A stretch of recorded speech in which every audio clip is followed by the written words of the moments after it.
Waya sing pangandika Paduka Yai Prabu paring dawuh Pandhawa urip panjenengan boten sekeca anggenipun lenggah dampar ke Prabune Ngastina.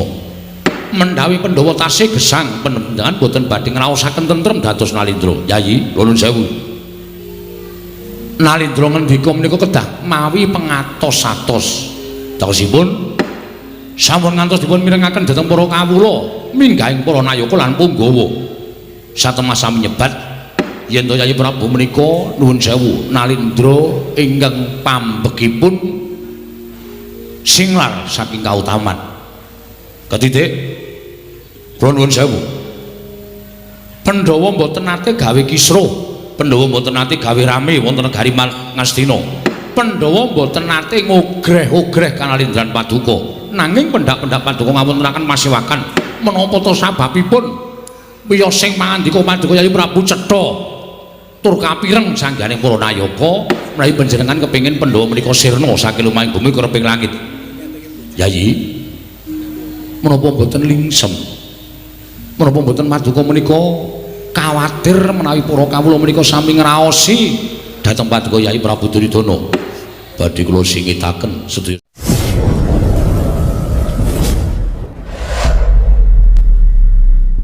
Sedaya sampun sami prisa. Menawi Duryudana sakurawanipun menika mboten gathuk, kula mboten mathuk kaliyan para Pandhawa. Pandhawa menika tumrap kula satru, Pandhawa tumrap kula menika mangsa. Mila mboten perlu kula tutupi malih. Pandhawa tetep kula anggep mangsa. Mila dinten menika kelempakaning para priyagung wonten madyaning pasewakan namung badhe kula ajak pirembagan kados pundi caranipun supados Pandhawa menika meruput anggenipun sowan kersanipun pangayanipun Gusti Akarya Jagat. Nuwun sewu. Blaka Suta blak kotang terus terang mboten badhe kula tutupi nglungguhi Baladewa menika dados wong tuwa. Menawi kula nderek pirembagan wonten madyaning Datulya menika ateges kula menika mboten saged lenggahi jejering wong tuwa. Sinengguh Baladewa menika mbanci dimbanjiladan. Mila menawi wonten marapatan agung negaring Astina menika ngrembak babakan patine para Pandhawa, kula mboten badhe tumut-tumut. Kula mboten badhe nderek pirembagan madyaning Datulya menika. Menawi dipun keparengan kula namung badhe midhangetaken kados pundi lereking pirembagan titenggelangan menika Yayi. Oh Prabu, wonten dawuh. Menawi ngaten Gusti Prabu menika mboten tresna dan pursata Kurawa. Menawi ngaten Gusti Prabu menika anggenipun ngayomi dhateng Kurawa menika namung dukuwining lair. Nanging batos panjenengan mboten ngayomi dhateng Kurawa. Menawi ngaten cetha nadyan pendak dinten panjenengan menika rawuh wonten negari Ngastina. Bebasan kadidine angem muli dhateng para sata Kurawa miwah ingkang rayipun Duryudana. Nanging batos panjenengan Gusti Prabu sumedhe dhateng para Pandhawa, ngrangkul dhateng para Pandhawa. Sumangga anipun badhe mestani. Sumangga anipun badhe ngestani Baladewa menika lambe atine kepriye menika sumangga dhateng Paduka Yayi Prabu. Nanging tumrap kula kewajiban tetep kula tindakaken. Nanging kula warga nggih mboten badhe kantun jaragan tumrap kula Pandhawa lan Kurawa menika sami-sami kula warga. Menawi ngantos kula menika ngawrataken setunggalipun mangke kula dipun sebat wong tuwa sing ora iso adil tumrap kadang-kadange. Mula nyuwun pangapunten badhe dipun wastani menapa kemawon kula nderek. Kula nderek. Dipun wastani Baladewa menika lair wonten ing Astina batin wonten ing negari Pandhawa, kula ya manut. Dipun wastani kula menika ratu sing ora duwe jati diri, kula nggih monggo. Namung anggen kula kendel menika namung napakaken dhateng gesang kula piyambak. Sampun ngantos gesang kula menika kelepetan dedusan. Ing nyatanipun bebasan kula menika mboten dahar nangkanipun ing gabul pulute. Paman Haryo wonten dawuh nggih. Menawi saking pamrayogipun paman kula sejenar kados pundi? Nuwun sewu. Menawi Paduka ngrembak babakan para Pandhawa menika mestinipun dipun taliti langkung rumiyin. Sinten to ingkang lair batos kaliyan panjenengan, sinten to ingkang boten lair batos kaliyan panjenengan, tegesipun ati karo laki ora nyawiji. Menika langkung dipun taliti langkung rumiyin nggih. Sampun gegampil ngrawuhaken para pinisepuh, sampun gegampil ngrawuhaken para kadang menawi saknyatanipun pinisepuh lan kadang menika kala wau mboten mathuk tuwin mboten sarujuk kan manggih paduka anak Prabu Ngastina. Mila benjang malih mugi kapitan ingkang langkung permati. Nggih, gandeng samangke sampun kebacut. Mboten dados menapa. Paman Harya kula aturi asung pamrayogi paring pangandikan. Kula kepengin supaya Pandhawa ndang cepeta umure. Aja nganti pinardawa uripe ning alam padang. Menawi saking pamrayogipun Paman Harya sekuni kados pundi? Kula nuwun sewu nggih. Menawi paduka ndang bab ingkang menika prasaja kemawon kula dereng tata-tata rakit. Inggih menika Karti Sampika ingkang jimet tuwin memet supados dados sarana pejahipun para Pandhawa. Margi kedah kebaing pengati-ati. Krana nuwun sewu sampun marambah makaping-kaping wungsal wangsul ingkang bapa menika nggadahi igo pertikel supados dados sarana pejahipun para Pandhawa nanging nyatanipun gagar wigar tenantuk karya. Mila kula nuwun sewu dinten sakmangke kula boten saged munjuk atur nanging ewa semanten sampun ngantos adamel cuwa penggali paduka. Wonten mriki wini sepuh ingkang saestu lair batos jumurung dhateng kersa paduka kula kinten kula nuwun sewu namung kalih inggih menika kula lan Kakang Prembandurna. Mbok menawi kula mboten saged atur pamrayogi bab Karti Sampika, Kakang Prembandurna sakmangke sampun gadah Karti Sampika bab pejahipun para Pandhawa. Bawadurna wonten dawuh kados pundi gumerti kelempul Bawadurna supados para Pandhawa saged wejah sampun ngantos pinarbrawa kamulyanipun. Nuwun sewu nggih. Menawi mejahi para Pandhawa menika janjanipun gampil. Inggih. Bebasan angel mijet wae ngranti suwe banyu sinaring. Menika tumrap kula mayan. Aja ngegampangke lho Kakang Durna, bebasan aja ngempukke watu ngatoske banyu. Pandhawa nyatane bola-bali tak kerenah patine ora kelakon. Nuwun sewu. Terus nek miturut Kakang Prembandurna patine Pandhawa kuwi carane piye? Lho, Pandhawa ki timbali wae ana negara Ngastina. Timbali ana negara Ngastina kanthi pawadan Pandhawa bakal nampa negara Ngastina, mbuh separo, mbuh wutuh. Monggo sawise tekan negara Ngastina Pandhawa dijak rupian-rupian dahar reca, ngunjuk seger. Ning aja lali jroning dahar lan ngunjuk mau, dedarane kudu wis dicampuri wisa racun ingkang neniwasi. Wedange ya diweni racun ingkang neniwasi. Tumuli padha rupian-rupian seneng-seneng. Pandhawa mesti ora bakal ngerti yen to daharan sing wis diaturake marang para Pandhawa kuwi wis diwenehi wisa racun. Kanthi mengkono Pandhawa mangan dedaran sing wis diaturake negara Ngastina, Pandhawa mati sirna margalayu. Gusti, sampeyan kelingan mboten? Bab napa? Nalika kula ngracun Bratasena. Kula racun mawi dedaharan, Bratasena ora ngerti nek panganan iku pun kula borehi wisa racun. Wekasan dheweke plak kapidara ngantos kula taleni sak awak, sak ujur. Kula banduli watu, kula cemplungke wonten ing sumur upas. Nek etungane nalar Bratasena mati, mesti mati, ning nyatane mboten. Bratasena ora mati malah entuk tirta rasa kundha. Kanugrahaning saka Sang Hyang Ananta Boga, sapa sing ngunjuk entek sak kendi kekuatane wuwuh 100 gajah. Mongko Werkudara nalika semanten iso ngombe entek 8 kendi.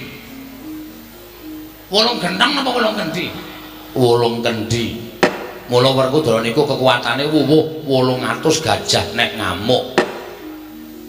Dadi nek miturut kula iku pertikel sampeyan iku mbebayani. Ya nek Pandhawa ora ngerti, nek ngerti terus ngamuk teng Ngastina. Sinten sing kapitunan? Menawi ngaten sampun ngantos sedaya Pandhawa. Lajeng Bapak siji Puntadewa dhisik diaturi teng negara Ngastina. Puntadewa diaturi teng negara Ngastina, tumuli diracun tekaning pati. Werkudara tekan negara Ngastina diracun tekaning pati. Bapak siji urute Janaka. Bar Janaka niku Lasdewa diracuni Bapak siji mesti tekaning pati. Nuwun sewu. Nek Puntadewa mati sadurunge Werkudara didhawuhi sowan teng negara Ngastina wis krungu Kakang Sirna Werkudara ngamuk. Pengamuk ing Werkudara sapa sing iso nambaki niku ya iku pertikar sing ora ketemu ngakal, ora klebu nalar. Lho nuwun sewu. Pandhawa dinapake mangke riyen. Niki ya angel padake mikir kaya ngaten iki. Pandhawa diobong ta negara Ngamarta. Nuwun sewu lho sampeyan iku nek diwigo kok kayane gampang banget.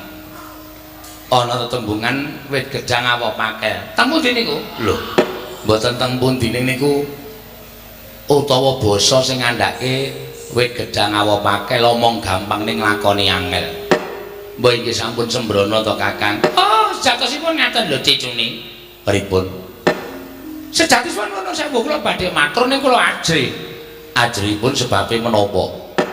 Iya, perkawis ajri mergi menawi atur kula sak mangke badhe anyendu. Duwe nanya enggak datang priyagung lenggah wonten negari Ngastina. Nuwun sewu, niki parepatan. Perkara bidaning penemu menika wis lumrah. Tumrap kula jarine wong pinter padha nyebutake jroning pirembugan menika bidaning penemu mujudake satunggaling kaendahan. Mula kula aturi paring dawuh, nek beda penemu ora kena nesu. Nek nesu tegese urung iso dijak pirembugan ing apik-apik. Ngaten nggih, Di? Nggih. Nuwun sewu, jane Pandhawa niku gampang dipun percaya.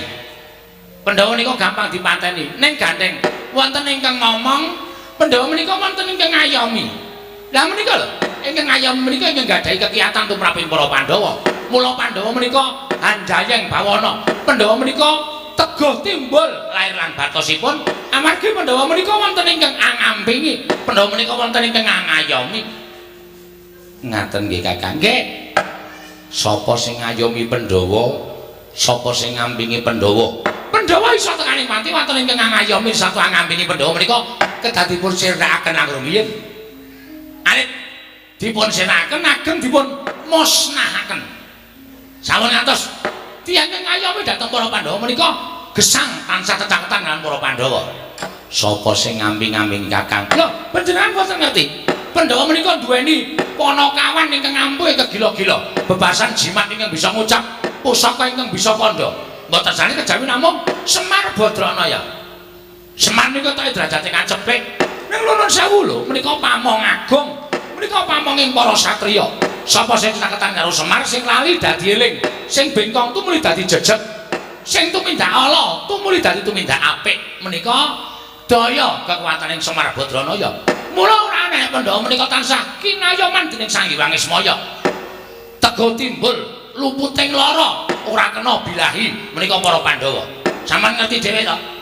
Jaman bali segala-gala Pandhawa diobong, kudune Pandhawa wis tekaning mati.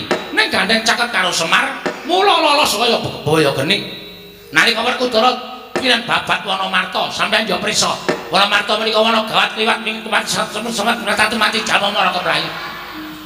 Alon-alon to Kakang. Ora usah kesusu. Wanamarta menika satu mara satu mati jaman mara keprayu tumrap kula ngaten. Nggih. Ning nyatane gandeng nuwun sewu Pandhawa menika dicedhaki karo Semar. Pandhawa tansah caket karo Semar. Nyatane Pandhawa ora tekaning mati wonten ing Wanamarta ning malah entuk negara ingkang endahe kaluka kaya Karangga Indran nggih menika pun Ngendraprasta. Nggih.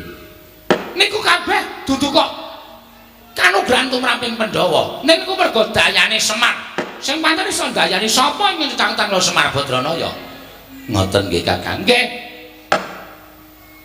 Lajeng lampaning kesanesipun marambah makaping-kaping sampun nyariosaken pendak-pendak Kurawa budidaya materi para Pandhawa. Mesti gagar wigar merga Pandhawa tansah sumandhing dhateng Semar.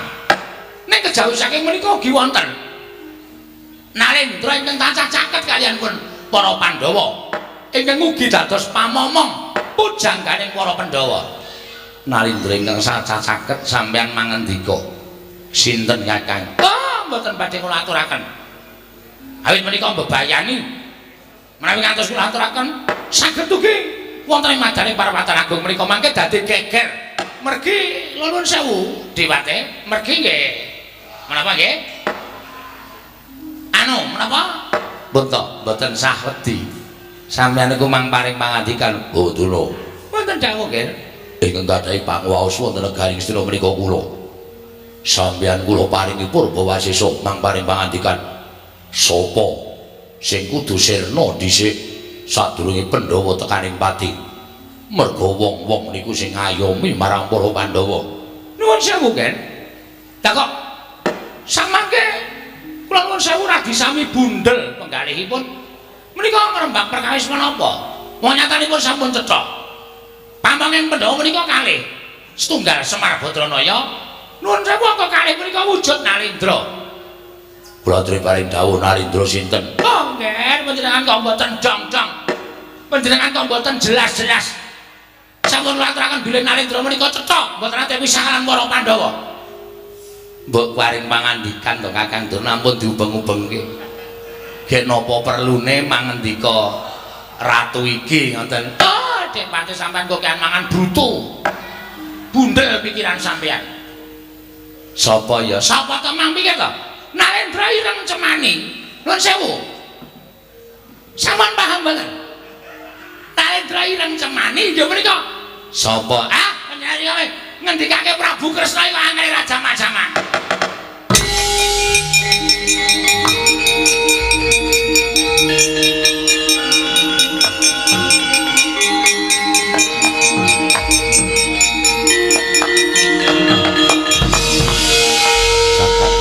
Botol wayak blur jagat Pathik Indra Jaladewaku. Ngandel ora. Wis Pathik to. Ah, Dek Pathik iki senengane mancing. Bareng ana kanan kaya ngene iki terus piye? Kanan kaya ngene iki piye iki? Bodurna. Bapak Durna. Kula wonten dawuh nggih. Radi majeng. Nggih. Wis tak akan dawuh. Sampun mriki kemawon. Nuwun sewu kula tak nuwun prisa. Mang cethake ampun mang tutup-tutupi. Nggih, nggih. Sampeyan mau maring dawuh yen to iki dadi pangayomaning para Pandhawa ingkang bakal iso ngayomi marang para Pandhawa kuwi wujuding Nalendra karo Semar. Nalendra wau sinten? Kula tak takon karo sampeyan mang cethake. Lek kula midhangetaken sampeyan Wiradra kala wau dereng patya cetha, dereng patya gamblang. Mula mang cethake Ratu Ireng Cemani wau sinten? Panjenengan kok ya aneh-aneh kok. Dadak takon barang menika menapa? Lha nuwun sewu, ingkang dados Nalendra pangayomanipun para Pandhawa menika ora kadang panjenengan piyambak to? Lho, kadang kula sinten? Kula dereng ngertos. Dereng ngertos napa ngapusi? Kula dereng ngertos. Kula dereng ngerti. Ingkang rayi napa Ndarawati? Inggih menika Prabu Bathara Kresna menika dados pangayomanipun para Pandhawa.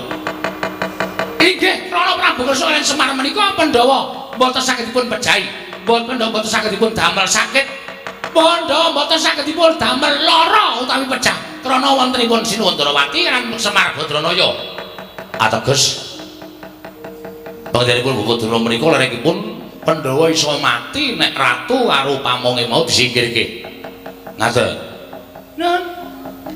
Ateges panjenengan gadahi pemanggih Pandhawa iso tekaning mati nek Ratu Ireng Cemani karo Semar disingkirke. Ya ngoten mboten? Nggih. Lah pripun to? Kula salah. Lho nek tak takon. Kresna menika sinten? Kresna menika Ratu Ndarawati. Saliyane Ratu Ndarawati, Kresna menika kadangipun Setyaki. Saliyanipun Setyaki, Kresna menika sesembanipun Patih Udawa. Pripun das pundi? Aja guyon lho Kang, wis iki didukani kok malah sembrono. Sing dikersake anak Prabu Ngastina menika sampean mang wangsulan sing apik. Sing kula takoke mboten niku, ning Kresna menika sambung rapat apa karo Baladewa? Ah, menika rayi panjenengan. Saniki kula takon karo sampean. Nek sampean duwe adi, monggo adine bakal dikrenah patine. Adine bakal diancam patine. Oh, mesti mawon kula mboten trima. Wong sing arep ngancam patine adi kula menika, wah, upama manungsa, kula jotosi, kula jejeki nganti ora iso apa-apa. Menika tumrap kula. Lah gene iso ngomong. Lah nggih. Lah gene sampeyan iso ngomong. Lho lah nggih iso ngomong kecilik iso ngomong. Lah kersane pripun to? Sampeyan aja gawe gempung atine Baladewa. Sampeyan aja gawe gempung atine Baladewa. Nek teng niku wis kebacut nesu, kula ora itung-itung teng niki papan pasewakan teng kula itung-itung teng niki pemudi. Nek sampeyan gawe murine Baladewa ana pendhelak gelandang nenggala. Kok ora? Pun kek wangsulan. Sinten sing gelandangan niku? Nuwun sewu lho, gelandang nenggala. No. Kira-kira sapa sing argahe patine Kyai Prabu Kresna? Piyai sepuh sing padha lengkenten iki mang wangsulan. Apa Bawadurna dhewe? Apa paman harus ngene? Menawa Kyai Prabu Duryudana nek pancen iso gawe cilik loro gedhe tekani pati Kyai Prabu Kresna, tak kilani dadane.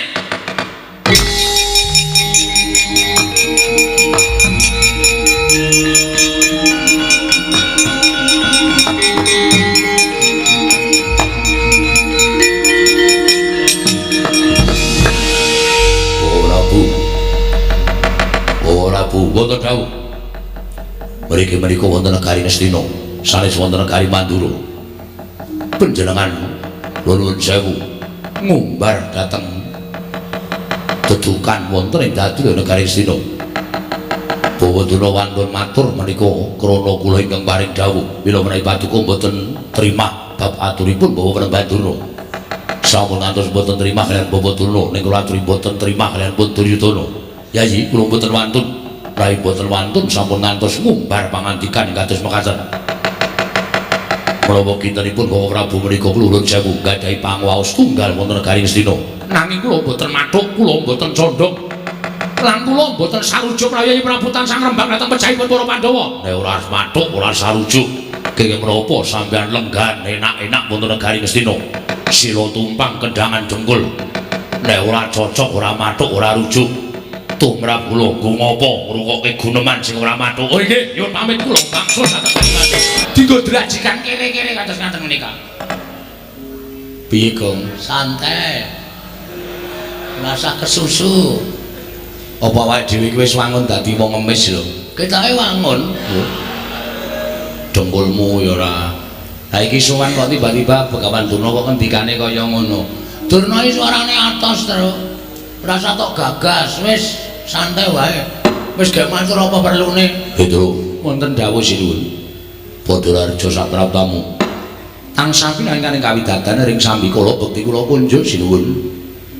Ndak tampa pangestu tampanana. Kula pun dinggo jimat paripin dayana ning kasantosan. Petro padha slamet sapraptamu. Rekana pati senggone wilujeng bekti kula kunjuk. Iya Petro. Tak tampa pangestu tampanana. Para kawan Bagong Badararja sapraptamu.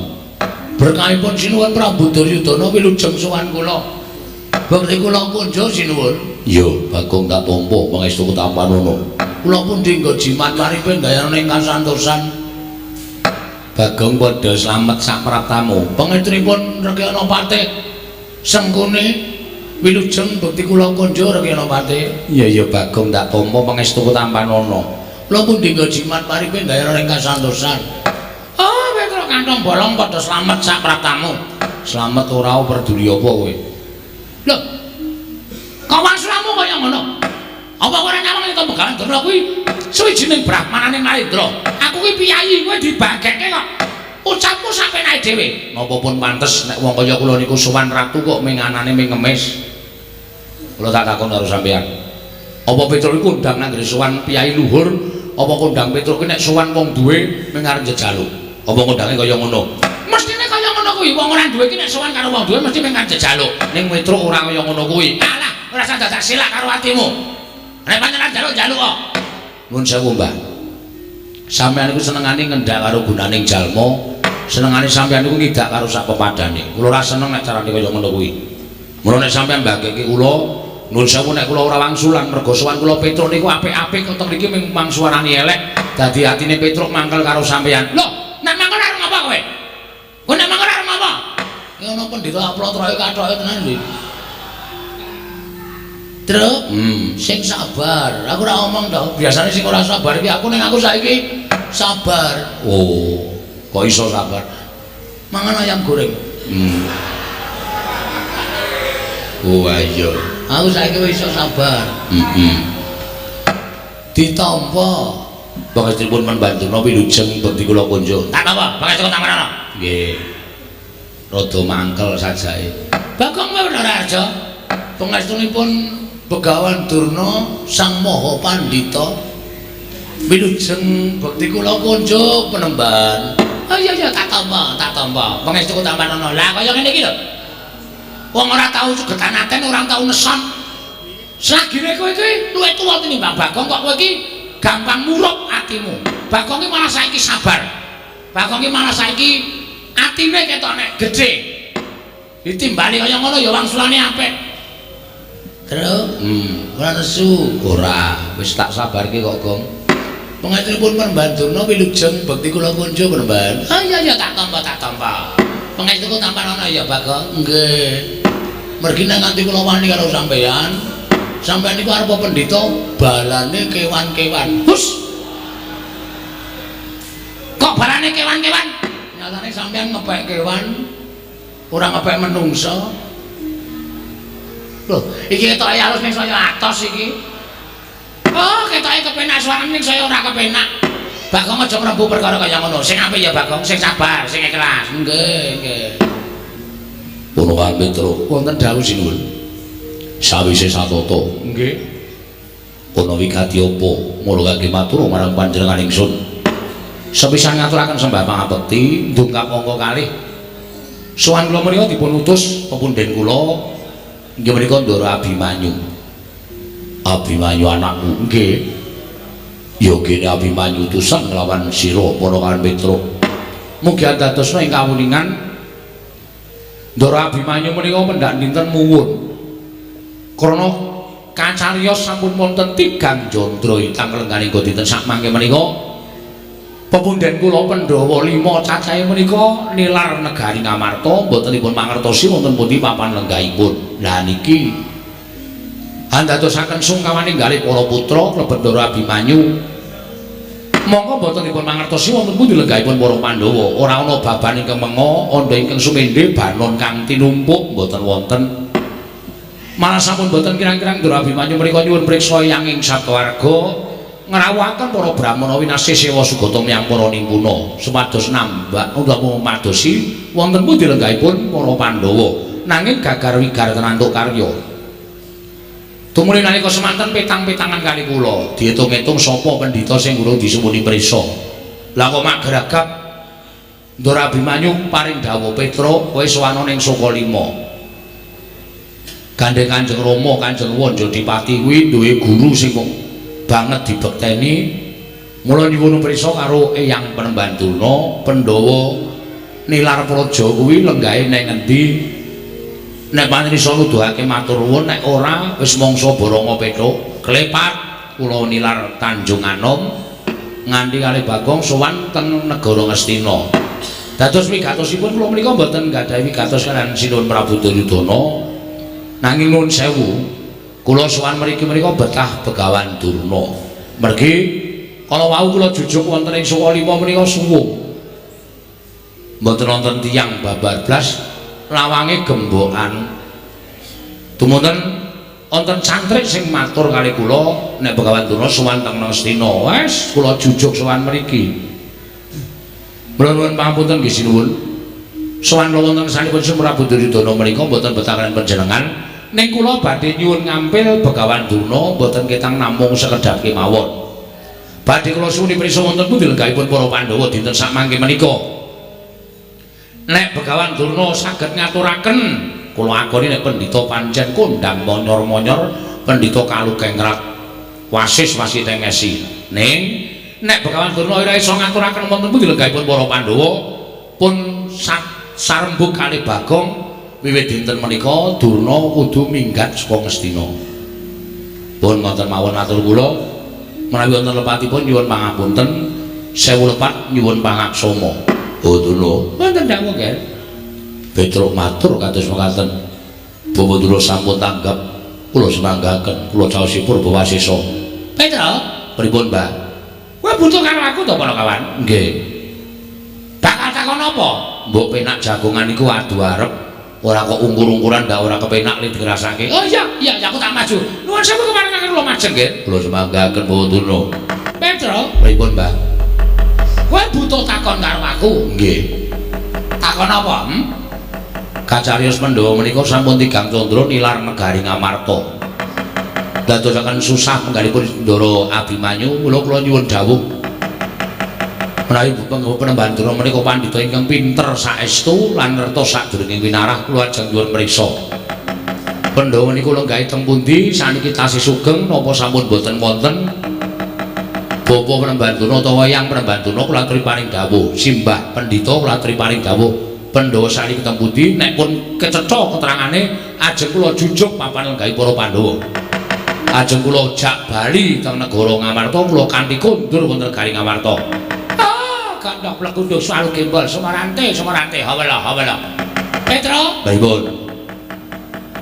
Wis pirang-pirang dina iki tak arep-arep kok ora ana wong takon tentang Pandhawa. Lah kok dadi kowe teko ana ing kene? Kowe takon Pandhawa lungane menyang endi? Kepasang Yogya katuju ing Nginuk. Nek kowe takon karo Begawan Durna kuwi wis pas, kuwi wis mathok, kuwi wis dadi niatku bakal nuduhake menyang endi dununge para Pandhawa. Alhamdulillah, Gong. Begawan Durna ngerti. Pandhawa lenggahane endi? Wis gak ditakoni ae gak dijuk. Pandhawa gejak kondur terus. Nek kira-kira Begawan Durna ngapusi, ora sampe melu apa cule sirahe kok. Kondur tegel pacule semen. Lah piye nek Pendhita apus-apus arep ngopo? Urip ya mung ngapusi kono kene. Allah modar malah wis ora kokean omongan. Sabar ya Bagong, sabar. Pacule urung ana. Ha mengko aku nggawa. Aku dadi sak kepenamu kowe. Teng pundi? Petro. Nun. Kok sik aku tak takon karo kowe. Dasarmu apa nek aku ora ngerti kok kowe nundung karo Begawan Durna? Durna kon minggat saka negara Ngastina kuwi dasarmu apa? Kowe iki mung gedibal. Kowe iki mung ponokawan kok ngelungake brahmana kaya aku. Dhuwur derajatku nek negara Ngastina, dhuwur derajate sampeyan ning negara Ngastina ning sampeyan ora duwe hak kewajiban tumrap negara Ngastina. Lho, kok iso kaya kandha kaya mengkono? Lah nggih. Dasarmu apa? Dasar kula meru duweni negara Ngastina. Sira Prabu Duryudana menika mung ratu wakil. Niku ora duwe hak tumrap negara Ngastina.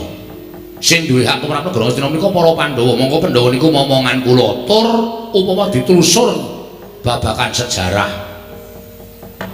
Petruk niku ngewangi udak-udak.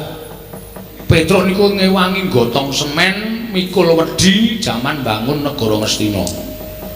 Mula nek kula niku nundung sapa wae teng saking negara Ngastina sing ora duwe hak tumrap kewajiban negara Ngastina kula sah ento. Ngoten. Kaya sampeyan niku nek Ngastina dilenggahi pendhita sing ora ana nyatane sing putih ming serban karo ketune ning atine kuning jerone ndok bosok kula ora trima. Lho wong sampean minggat sing mriki. Ha to, Gong? Cocok. Ora minggat yo gajuli ya, Tru.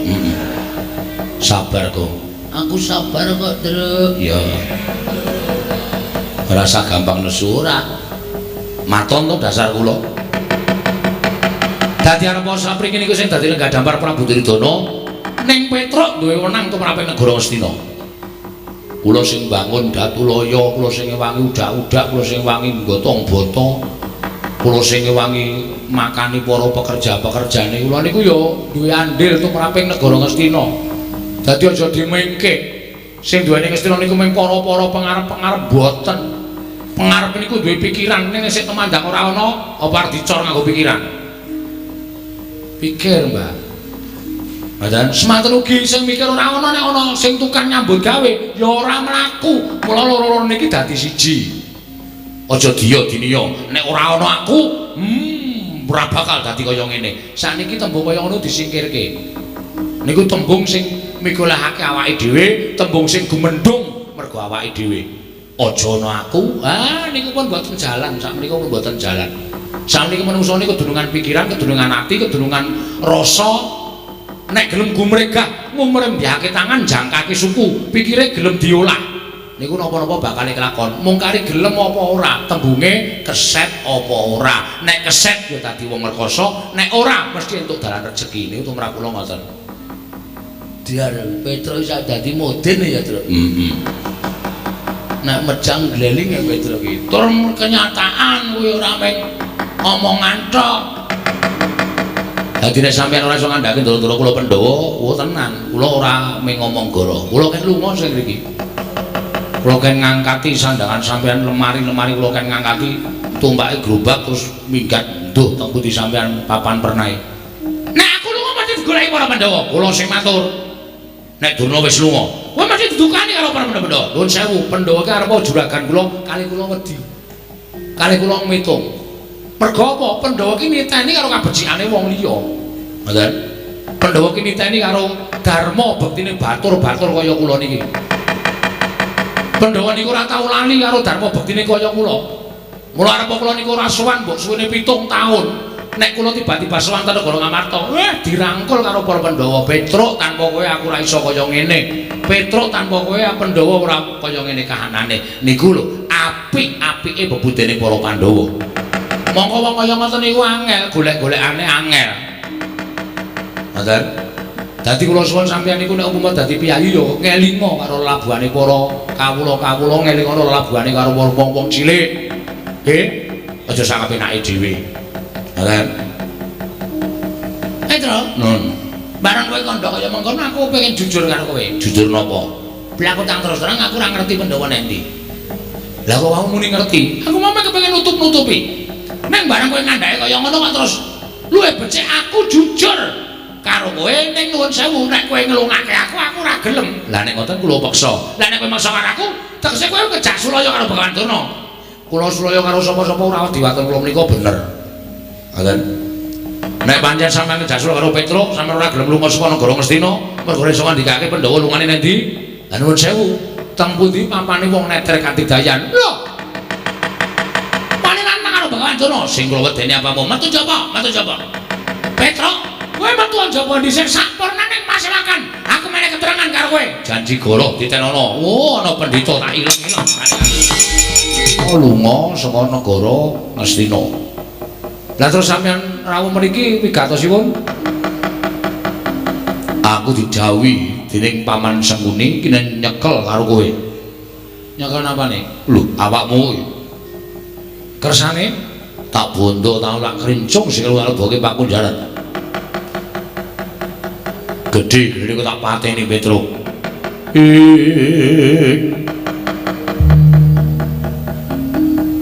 Kagat risang kapirang nangkul kinempet kempet dosa ngreknaning bawana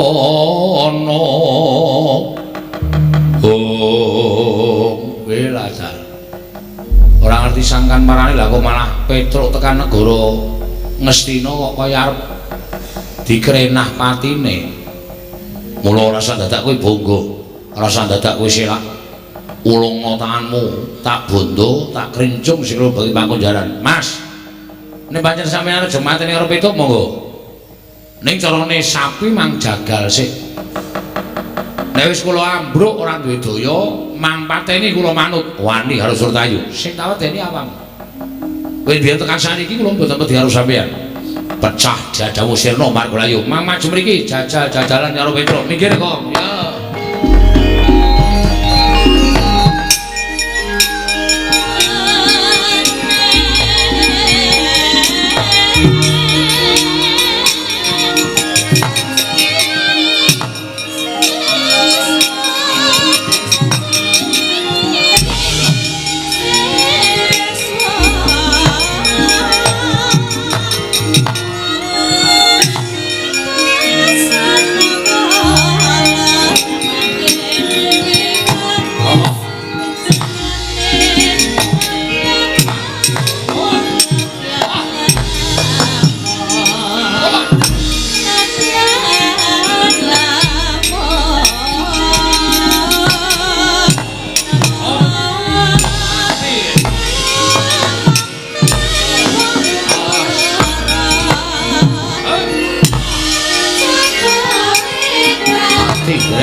ora kok. Kuwi ngopo ya, kok matane abang. Mendem ya. Oh, ayo mulane. Aku nek ora ngene iki ra wani ya, Truk. Ngombe apa ya? Spiritus. Ngono saiki ora ono golek minuman ora ono. Spiritus tak kaki Coca-Cola ngombe. Ndelani. Waduh. Wis payah kowe. Kok ngene, Truk? Wis kok ngono. Wong arep perang kok dadak gedheke ati ngono kuwi ora entuk kon gedheke ati. Oh, kapokmu kapan kowe? Ah ya kowe. Haji kok. Ngopo kok malah muring-muring dhewe. Asma lasirun mlaku-mlaku. Lasirun iki sapa? Tukang eson. Ora tunggu son mlaku-mlaku ndasa asikan nang. Kowe sapa-sapa kok? Asma. Senang. Ayo kesel yo. Dadak ngombeni barang arep karo marwe dadak werna-werna. Ora sampeyan lak trajangi dhewe le. Oke. Dadi ya, Tru. Ana kira-kira wae ala ngomong aku sae. Oh iya. Ana ngene ya. Ati harus ora. Ah iya. Ora pandang brutu. Apa? Pandang brutu. Pandang bulu. Aduh, ngoten aku, Tru. Ya ora usah maju, tak maju. Soale aku nek konangan mah tak keplak yo, kok. Wong lurape kok dienggo. Ulung sawangan aku. Ora dari namane, Tru. Ngono ae dari namane. Ya sing kok ndambi kowe ning kene rasa perang.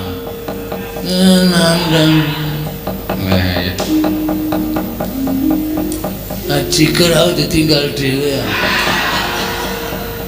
Awar turu ning pangkone sindan-sindan. Terus apenake dhewe ora arep ngusah-ngusahne kene. Ben awak pengen. Ya. Lah trajange dhewe le. Hati-hati ya, Tru. Nyatane kawon diun menapa-menapa kawon yo kalah ora dadak kok ngomong. Wah, edian. Bagong perang kali kula. Bagonge mungsuh Kartomarma nggih, tandange ngawur. Wah, wis sajake wong pinter pencak ngene. Wah, wis rusuk kula mboten wantu musuh Bagong kula semanggaken. Jengklit barang sapenake dhewe. Dalah sapa sing urung maju iki sing arep maju? Swatama wonten dawuh. Maju le ngestaken dawuh Petruk mboten manut lan kula ajar wis sakarepmu pateni ya kena piye.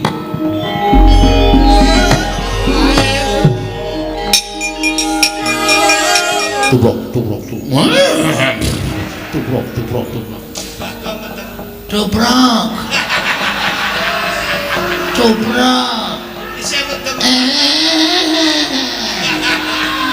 Tolong rumah.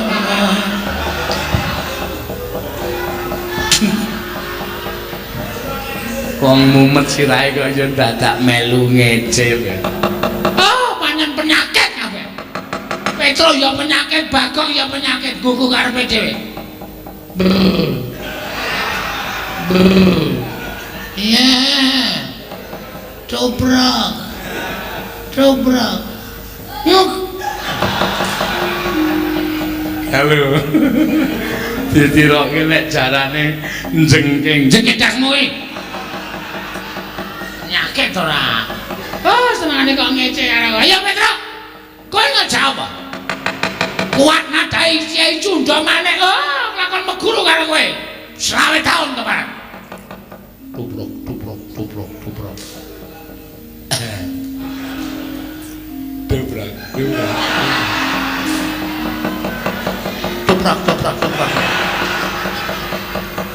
Siam ini malah ngejak setar balapan jaran. Aku ki gumun karo Petro ki biyen sik ngabari sapa ya. Kok iso ngerti, ponokawan mongko ora ngerti jaman nom-nomane Kakang Brembandurna. Iya. Oh, pancen pelot. aku Sengkuni Perak. Kose to. Sampeyan niku jejeran ya jejeran aja nyandak sak dhuwuring tenggak. Perak yo men. Wong sampeyan yo eleke kok dadak pendhita kok irunge kok manuk betet. Ya men, ini ora perak cangkeme. Ini ora betet irunge. Ini ora perak cangkeme. Betet perak. Betet perak. Betet.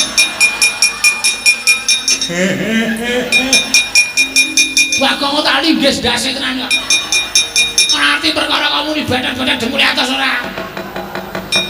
Lho, Bagong ngerti nek sampeyan pun pendhita kaya manuk betet. Ya betet sampeyan pirat. Betet pirat, betet pirat.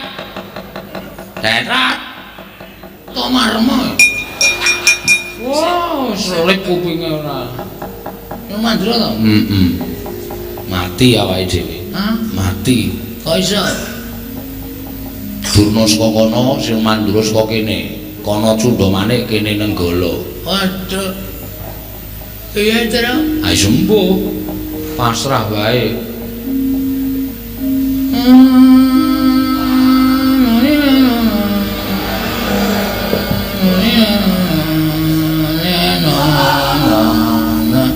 Ngopo iki gong iki? Nganggo keyboard.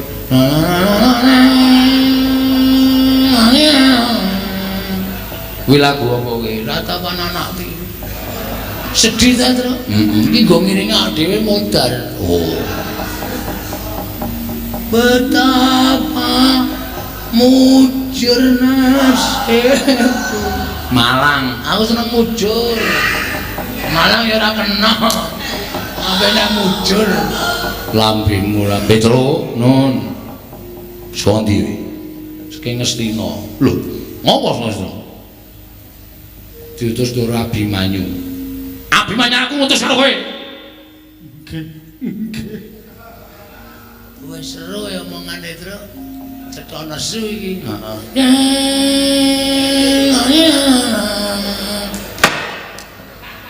Dupak jasmu kowe. Anggrana sedyanane ana. Tulung sawan. Kudu kuwi. Lah, kok aku ora krungu kabar? Mboten ngerti wong ya niku le lunga meneng-menengan kok. Iki wis ora tintrim ya, Gong.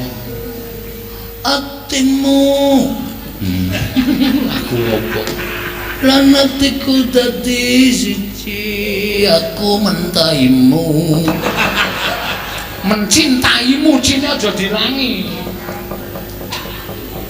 Blok ora. Lah terus nyuwun besok kali Begawan Durna.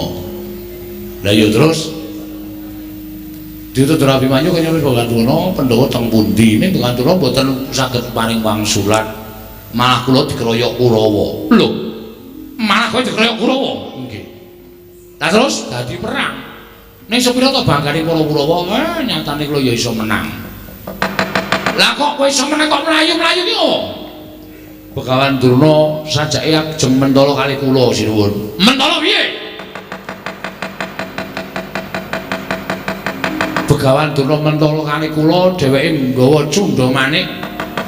Kula ajeng dipateni kalih Begawan Durna. Wah, panos maning cacaran sirtane bawana. Begawan Durna mentala mateni karo Petruk kandhang bolong. Ora lumrah manusa iki. Oh setan kowe. Gong kowe iki apa to? Ora nyeneni kowe to? Ora. Wah, tak kira nyeneni kowe. Tiwas tak getak. Wah, ngilangi dramatik kowe cerai. Bagong apa? Bagong apa? Bagong apa? Panjenengan nus-nus dikira ndukani kula, kali Bagong digetak. Wo, lah ngempatke karo lafale. Ora wecer kalimate kepareng. Nggih. Ah terus pripun? Minggir wis, Tru. Cundamanik mungsuhe Nenggala. Lah, rame iki.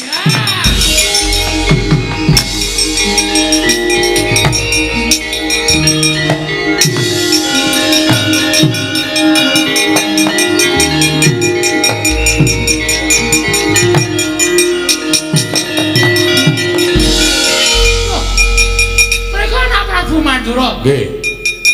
Mlika Kyai Nenggala wonten menapa? Nggo ngembari wong tuwa sing kurang gawean nggawa pusaka tengah-tengah awan niki arep ngopo? Arep ngopo sampean nggawa pusaka? Anu namung mlampah-mlampah ya. Mlaku-mlaku pripun? Tange kelakone wong nggawa pusaka pe mlaku-mlaku karepe piye? Mesti ditamake wong, iya, mesti ditamake wong. Nek ngoten ku ya namake nenggala kene diadane menungso. Lho, sinten sampean? Lho, lepat kula napa? Sampean nggawa pusaka kula nggawa pusaka. Rasa kok yen gunung diduwa piye? Mboten ya. Mboten kula sampun ngakeni kelepatan. Singgahke. Singgahke. Dileboke. Dileboke. Kowe.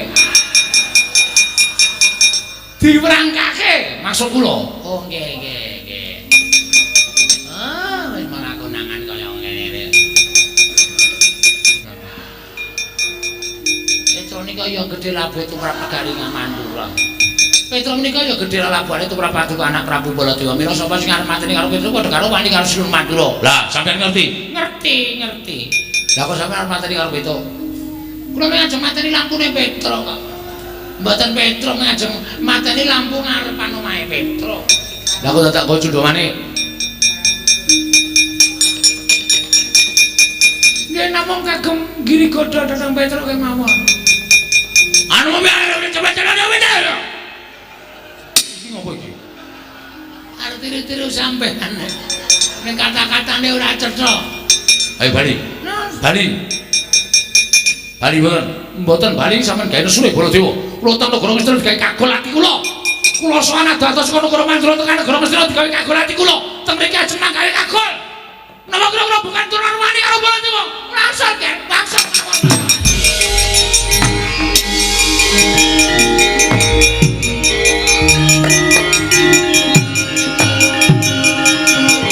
Kula wonten dawuh Den. Mula coba matura. Kepiye nggonira ing ndak utus kaya sowan marang negara Ngastina. Nyuwun priksa kelawan bapa Mremban, ya Hyang Mremban Durna. Menggah menyangen bilenggahing para Pandhawa nggone ninggal Praja Ngamarta Panakawan. Sewu karapatanipun ing abdi tadah wadana nalika semanten sampun sowan wonten gari Ngastina. Menapa dipun ngendikaken Ndara Abimanyu sampun laturaken kaliyan pun Begawan Durna. Nanging nuwun sewu. Kula nampi dawuhipun Sinuwun Prabu Baladewa, Petro rumangsaku sing kurang gawean kuwi Abimanyu. Nuwun sewu lho menika kula nirakaken panjenenganipun Ndara Mandura. Iya Panakawan. Aku wae sing srawung sambendina karo Begawan Durna kuwi kapitayanku mung sithik. Lah kok dadi Abimanyu kok dadak utusan karo kowe supaya nyuwun priksa karo Begawan Durna. Lah mbok nek nganti Durna ngerti tugelen gurune Baladewa. Malah janjane ndaramu Abimanyu kae iki jane ngadhep wong pinter ning sing ora ketok pinter, wong wasis sing api-api bodho. Sapa Panakawan? Mboten sanes gawe namung bapak. Bapak menika sing Sanghyang Bathara Ismaya. Bapak menika Dewa Ngejawantah ngendhepipun Sinuwun Mandura. Bapak tertentu pono wonten pundi lenggahipun para punden Pandhawa. Malah Ndara Baladewa paring dawuh, kowe matur karo Ndaramu Abimanyu, Tru. Kon masrahke perkara iki marang Semar. Nek Semar ora saguh, nek Semar ora iso ngaturake menyang dilenggahing para Pandhawa, kowe ning Mandura omong aku, bapakmu tak ajari. Ngoten niku Gus Ndara Abimanyu. Nuwun sewu, Den. Lah kok ngoten ngendikane ingkang wa ing Mandura. Siwa Semar ora usah dadak selak marang kewajiban. Oh, ngerti lamun Siwanaya Ntaka mlebu pamonging para Pandhawa. Ndak kira Siwanaya Ntaka wis apal marang lagak lagu lan lagiane kepunden Pandhawa.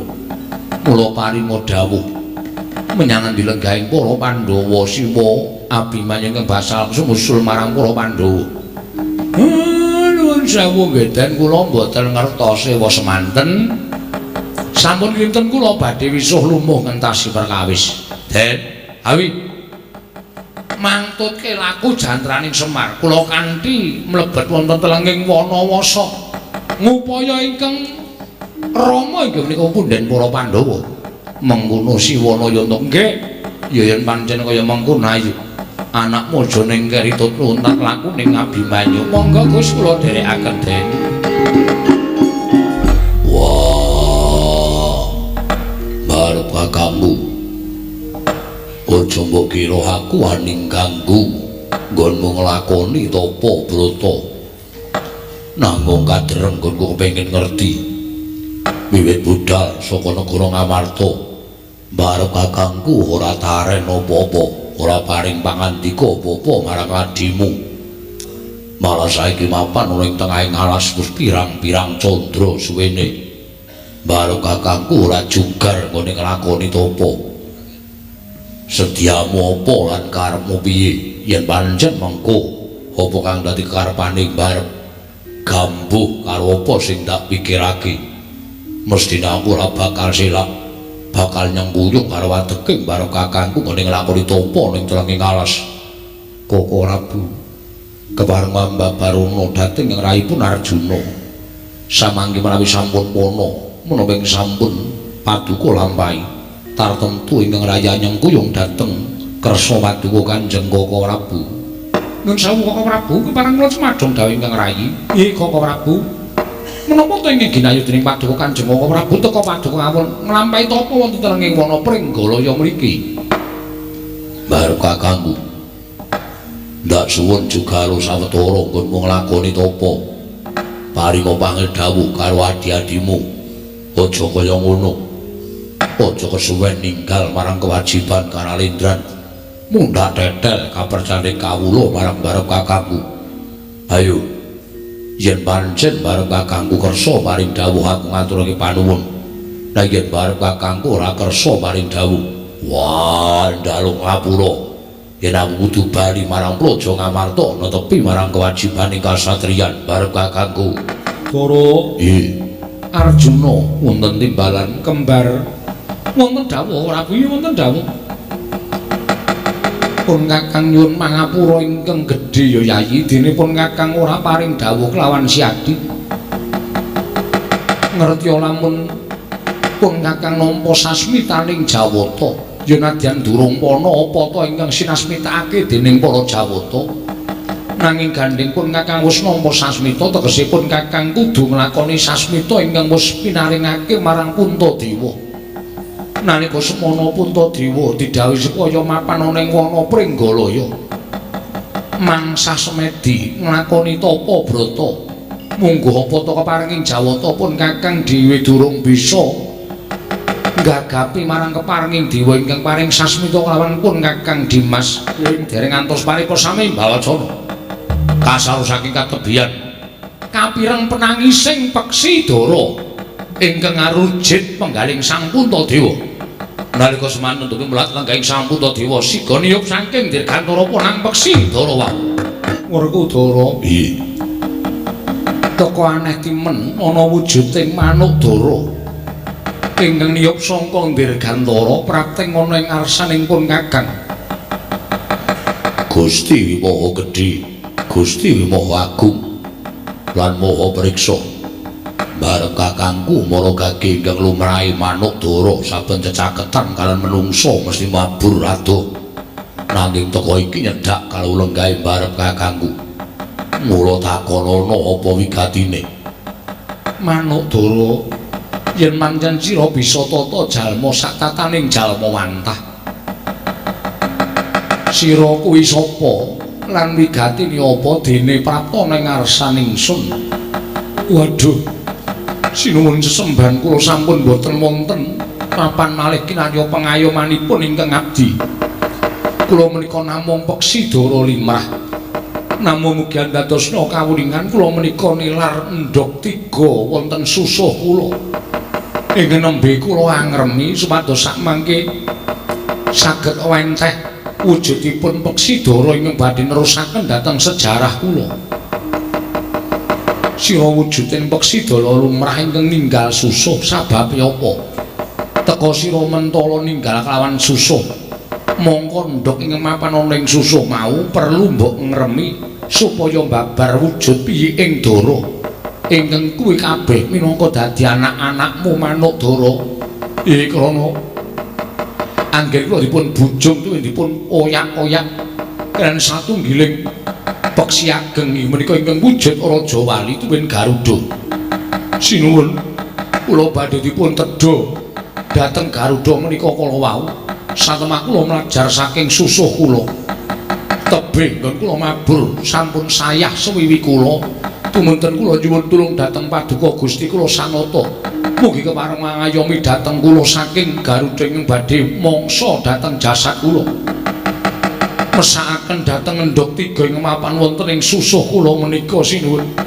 Menawi kula pejah ateges kula mentala mejahi dhateng endhog ingkang badhe babar wujud piye. Lenging saking menika sinuwun kula nyuwun pengayoman. Kula nyuwun dipun ayomi supados manuk Garuda menika mboten mangsa dhateng kula sinuwun. Manuk Dara kene nyaketa kelawan aku mengko aku ingkang bakal menehi pangan karo Garuda ingkang oyak-oyak kelawan kowe peksi.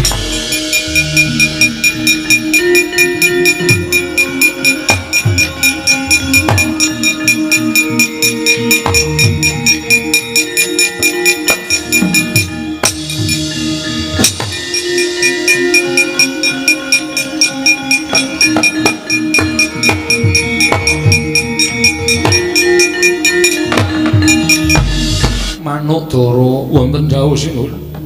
Apa iki aran Garuda ingkang motha-motha kelawan sira? Inggih. Menika ingkang badhe mangsa dhateng jasad kula. Garuda. Sira kuwi wujuding manuk ingkang gedhe. Nanging sabab apa? Sira teka ora ngayomi marang wujuding manuk Dara ingkang luwih cilik tinimbang Garuda. Malah kowe bakal mangsa marang manuk Dara. Nuwun sewu sinuwun. Menika sampun dados kodrating gesang. Manuk Dara menika kedah dados mangsa kula. Apa kowe ora mesakake manuk Dara lagi ngremi ndok cacah telu ing susuhe?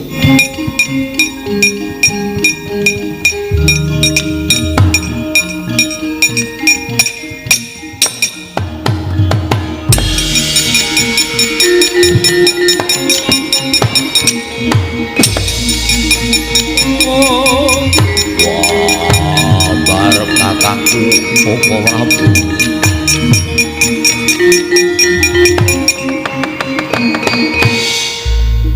Dres kang ponang Ludira tumetes wonten ing siti madyaning Bantala parandri datan ngraos sakit sang Puntadewa sigra nyandak lerepaning daging ingkang pus bineset dening sang Puntadewa tinumpangaken wonten ing kajeng ingkang kriya tetimbang barandring mangke tasih ketingal awrat manuk Dara sigra datan wigih ringa-ringa nyandak curiga den beset asta ingkang sisih kiwa mengandhap ngantos dumugi tlapakan katon malerah astaning sang Puntadewa wau.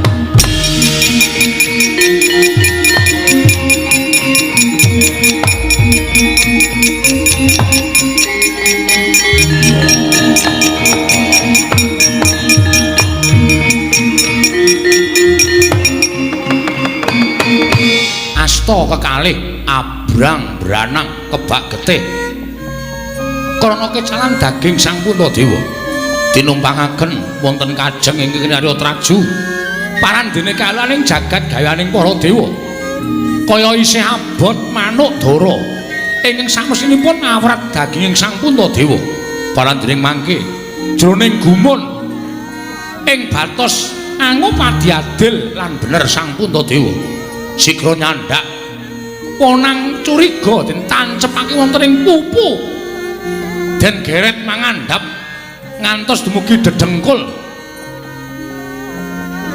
katon katingal wus ora jejeg jumeneng ing sang Puntadewa parandene datan wonten pesambating sang Prabu Darma Kusuma.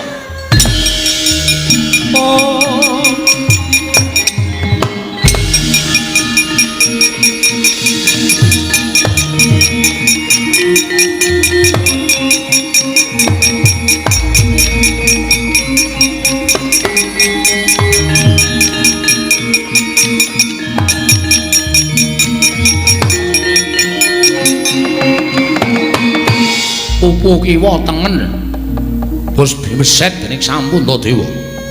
Namung katingal inggih menika wujuding suku ingkang abrit krana kebaan getih.